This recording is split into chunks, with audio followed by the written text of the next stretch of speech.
Hey YouTube, we got a new part in for the 395 build.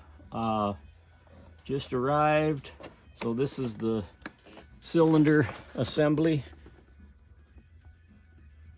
Part number 5039939-03. So this is the whole assembly.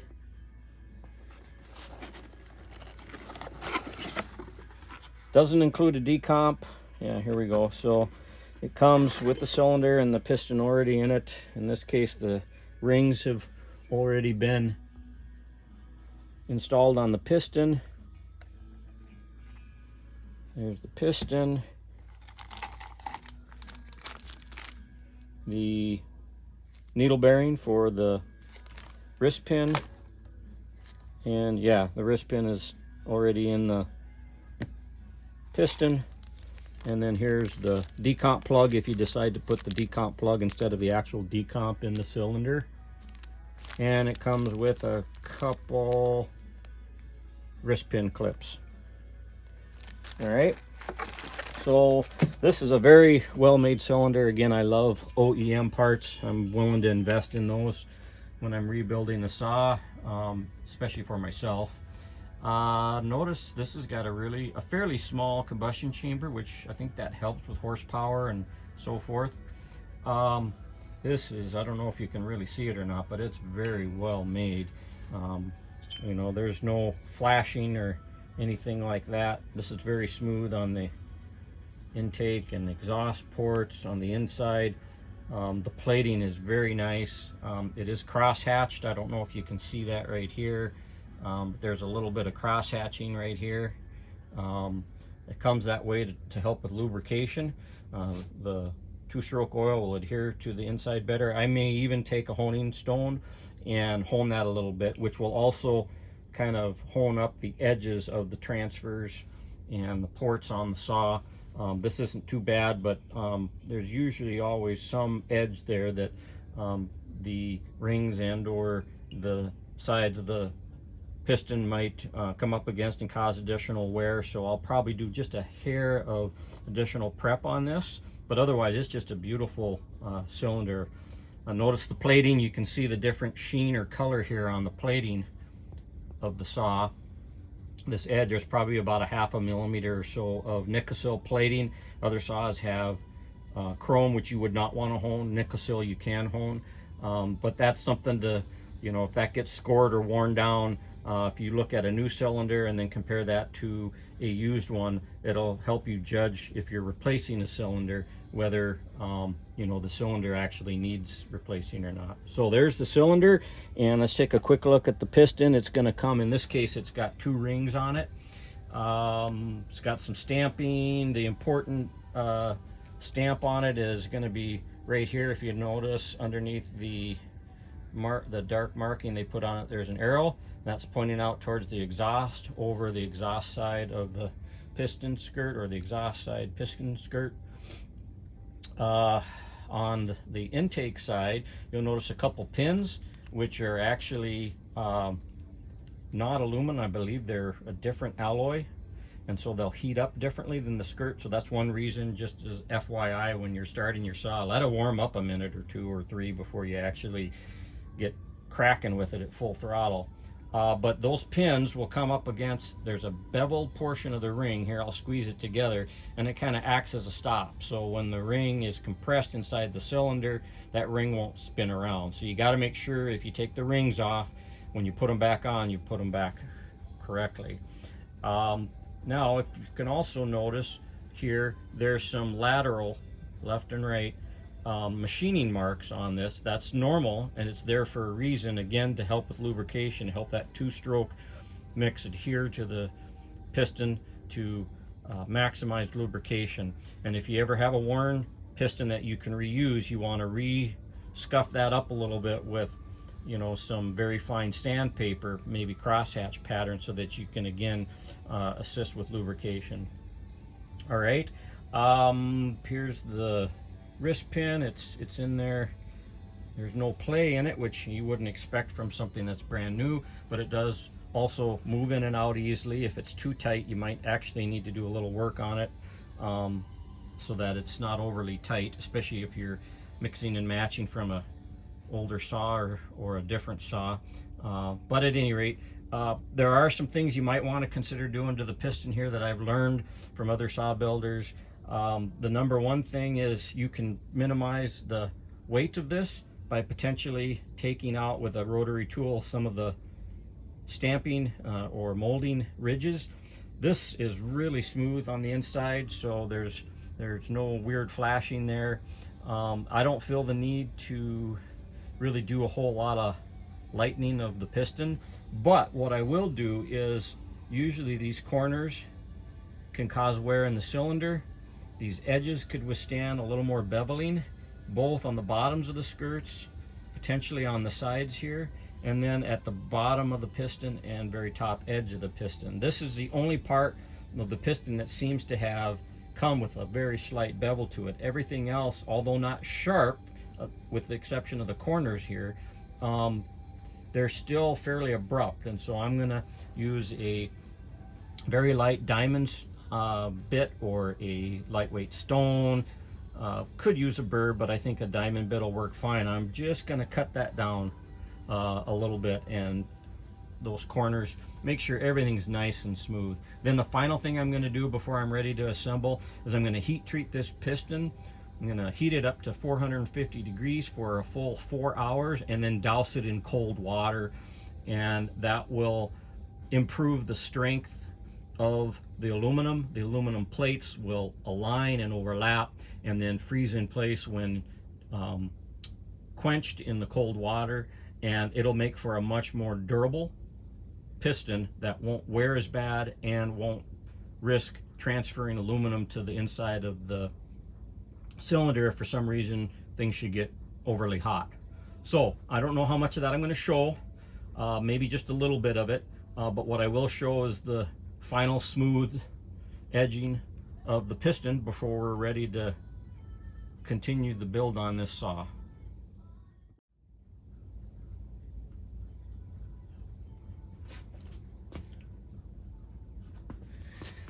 All right, let's take off the rings here. Let's get you down a little further.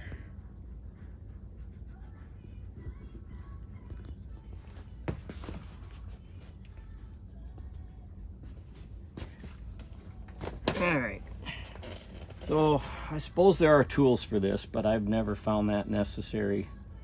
You don't want to break these rings. They're actually much more brittle than you might think. So the best way to get these off as well as on is to start with one side, bring it up against your finger, and then just compress out, bring it up over the top lip of the skirt, and just keep working that around, and it should come off pretty easily. So there's one ring, and then I'll just do the same thing here. This one will be a little bit harder because you have to bring the ring up a little bit further.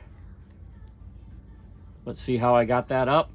Instead of putting the tweaking it all the way around the diameter, I'm just gonna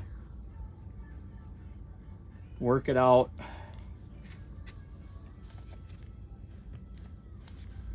around that channel, and so now I'm not causing any damage to either the ring or the piston. So now that I have the rings off, I'm ready to start doing a little bit of honing of those edges on the piston itself. All right, not too much time here on this, just quickly going to show you my rotary tool here. I'm using a little diamond bit. We're going to see how this goes. A little battery operated cordless rotary tool that I'm going to use to try and cut down the edges and corners here. So let's see how this goes.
All right,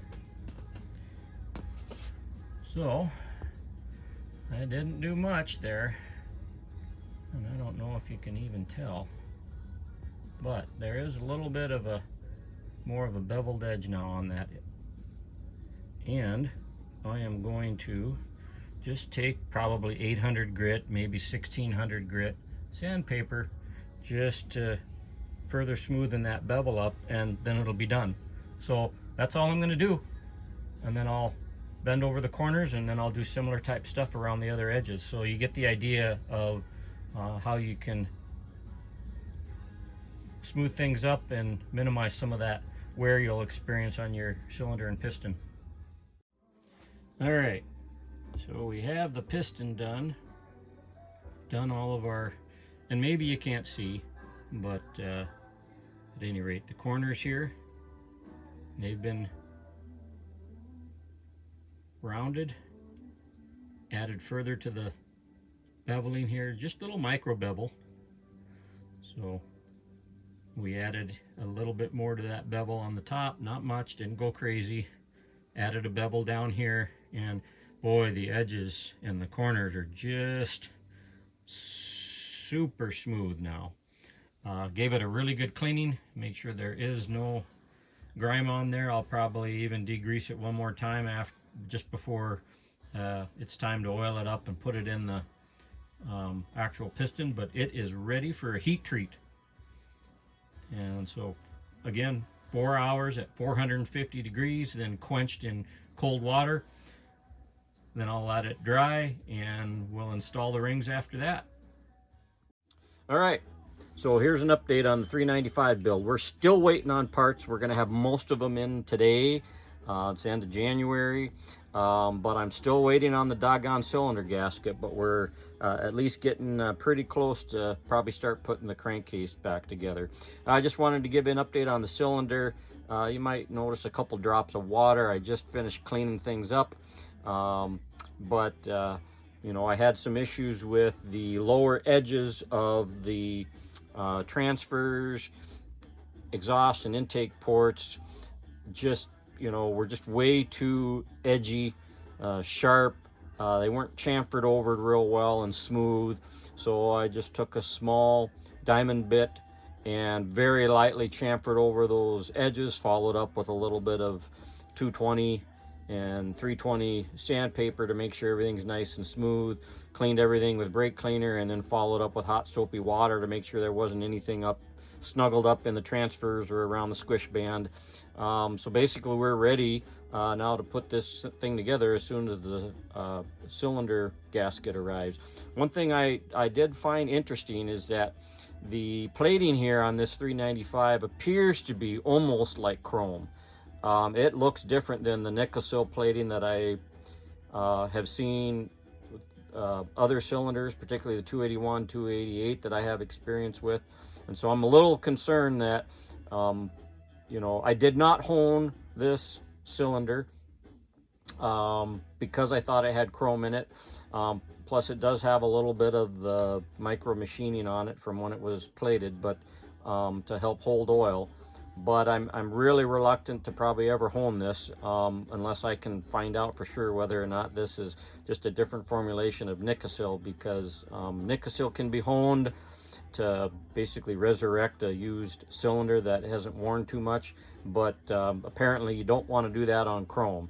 So I don't know if anybody sees this and you happen to know for sure whether or not the 395 XPs, you know, these latest models of 395s are using chrome plated cylinders versus Nickel, I'd appreciate that. Otherwise, just something you want to pay attention to if you're going to consider honing. Need to know what that material is before you go to town on it.